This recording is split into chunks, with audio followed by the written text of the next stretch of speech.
ভারত পাকিস্তান যে যুদ্ধটা হচ্ছে এই সম্পর্কে আমরা মোটামুটি সবাই কম বেশি জানি। ভারত পাকিস্তানের সাথে যে যুদ্ধটি করতেছে, ভারত যেই কটা হামলা করেছে প্রত্যেকটা হামলা করেছে মসজিদ মাদ্রাসায়। পাকিস্তানের একজন প্রখ্যাত আলেম মুফতি মাসুদ আল আজহার তার পরিবারের 10 জন সদস্যকে হত্যা করেছেন। টার্গেট করে মসজিদগুলোকে হামলা করেছে ভারত এবং মাদ্রাসাগুলোতে হামলা করেছে। মাসুদ আজহার একজন প্রখ্যাত আলেম মসজিদের ভিতর হামলা করে তার স্ত্রী, তার ভাগিনা, তার সন্তান, ছোট ছোট বাচ্চাদেরকে হত্যা করেছে। এই ক্ষেত্রে আমাদের করণীয় হচ্ছে যারা মাজলুম তাদের পক্ষ নেওয়া, এটা একটা মানুষ হিসাবে। এবার কোরআন কি বলে, হাদিস কি বলে, আমরা সেই বিষয়টা দেখি। হাদিস কি বলে? সহিহ বুখারী শরীফের 6011 নং হাদিস, সহিহ মুসলিম শরীফের 2586 নং হাদিসের বর্ণনা রয়েছেন।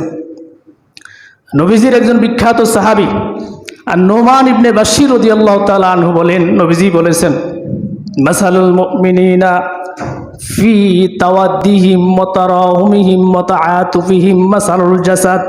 নোমান ইবনে বাশির বলেন, নবীজি বলেছেন, মুমিনদের একের প্রতি সম্প্রীতি, দয়া, ভালোবাসা হলো একটি দেহের মতো। মাসালুল জাসাদ, তাদের উদাহরণ হলো, দৃষ্টান্ত হচ্ছে একটি দেহের মতো। অর্থাৎ একটি দেহে যখন আঘাত প্রাপ্ত হবে, যেমন তার পুরো বডিটা, পুরো শরীরটা আঘাতপ্রাপ্ত হয়, মুমিনদের দৃষ্টান্ত হলো এরকম। পৃথিবীর যেই কোনো প্রান্তে কোনো মুসলমান যদি শত্রু বাহিনীর হাতে নির্যাতিত হয়, বাংলার জমিন থেকে মুসলমান তা উপভোগ করবে যে আমার মুসলিম ভাইকে হত্যা করতেছে, আমি তার বিরুদ্ধে প্রতিবাদ করব, তার জন্য দোয়া করব।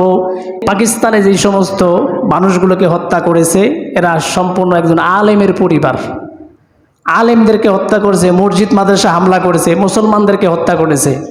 মুসলমানদেরকে হত্যা করেছে, এই ক্ষেত্রে আমরা কার পক্ষ অবলম্বন করব?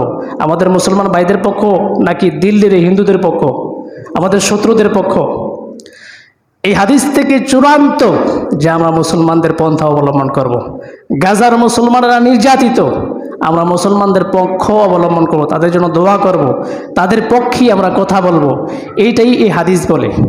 অর্থাৎ একজন মুসলমান পৃথিবীর যেই কোনো অঞ্চলে হোক না কেন, যেই কোনো দেশে হোক না কেন, মুসলমান শত্রুর হাতে আক্রান্ত, আমরা মুসলিম হিসেবে তার জন্য ব্যথিত হব, তার জন্য দোয়া করব, তার পক্ষে কথা বলবো। হিন্দুদের এবং মুসলমানদের ব্যাপারে কোরআন কি বলে? সূরাতুল মাইদার 82 নং আয়াতে আল্লাহ সুবহানাহু ওয়া তাআলা বলেন, লাতাজিদান্না আশাদ্দান নাসি আদাওয়াতাল লিল্লাযীনা আমানুল ইয়াহুদা ওয়াল্লাযীনা আশরাকু। নবী, আপনি অবশ্যই ঈমানদারদের জন্য মানুষদের মধ্যে সবচেয়ে বড় শত্রু হিসাবে পাইবেন ইয়াহুদা ওয়াল্লাযীনা আশরাকু, ইহুদিদেরকে এবং আশরাকু মুশরিকদেরকে আপনি সবচেয়ে বড় শত্রু হিসাবে পাইবেন। আল্লাহ সুবহানাহু ওয়া তাআলা নবীকে বলেন, নবী, আপনি যারা মুমিন রয়েছে, মুসলমান যারা রয়েছে দুনিয়ার মানুষদের মধ্যে, তাদের জন্য সবচেয়ে বড় শত্রু হিসেবে পাইবেন ইহুদিদেরকে। দ্বিতীয় নম্বরে পাইবেন ওয়াল্লাযীনা আশরাকু, মুশরিকদেরকে। মুশরিক কারা? যারা শিরিক করে, মূর্তি পূজা করে। মূর্তি পূজা করে কারা? যারা হিন্দুরা। মূর্তি পূজা করে কারা? হিন্দুরা। দেবদেবীর পূজা করে, এরা হলো মুশরিক। এই মুশরিকেরা হচ্ছে যত মানুষ পৃথিবীর জমিনে রয়েছে সবচেয়ে বড় মুসলমানদের শত্রু। এই কথা কে বলেছেন?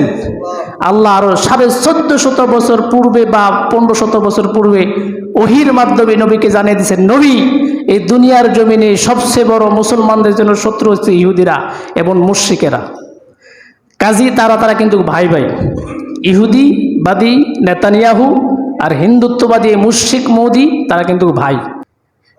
তাহলে আমাদের শত্রু হচ্ছে এই ইহুদি এবং মুশরিক, হিন্দুরা। কখনোই কোনোভাবেই তো আমরা আমাদের শত্রুদের পক্ষ অবলম্বন করতে পারি না। এই ক্ষেত্রে আমাদের করব কি? আমাদের ভাইদের পক্ষ নিব। আমাদের ভাই যেই কোনো দেশে হোক না কেন, পাকিস্তানে আমাদের ভাইদের সংখ্যা বেশি। পাকিস্তানে আমাদের বাংলাদেশে যেমন শতকরা 90% মুসলিম, পাকিস্তানও ঠিক এরকম। কাজী এই ক্ষেত্রে আমরা ইসলামিক দৃষ্টিকোণ থেকে আমাদের ভাইদের পক্ষ নিতেই হবে। আমাদের ভাইদের পক্ষে কথা বলবো, ভাইদের জন্য দোয়া করবো। আল্লাহ, আমাদের যেহেতু অর্থ সামগ্রী নাই, ওরকম শক্তিও নাই যে আমাদের ভাইদের পক্ষ হয়ে লড়াই করব, এই ক্ষেত্রে আমরা দোয়া করতে পারি যে আল্লাহ, মুসলিমরা যেখানে নির্যাতিত হয় আপনি তাদেরকে রক্ষা করুন জালেমদের হাত থেকে, এবং জালেমদেরকে আল্লাহ আপনি পরাজিত করুন, এই দোয়া আমরা করতে পারি। এবং তাদের পক্ষে কথা বলবো, যারা ফেসবুক গণমাধ্যম আমরা ইউজ করি, তারা আমরা ফেসবুকে আমাদের ভাইদের পক্ষ নিয়ে কথা বলবো। আমাদের ভাইদের পক্ষ নিয়ে কথা বললে তারা আমার একটা পোস্ট পাইবে, পাওয়ার কারণে তাদের মনের ভিতরে ইমানি প্রতিভা আসবে যে বাংলাদেশের মুসলমানরা আমাদের পক্ষে আছে।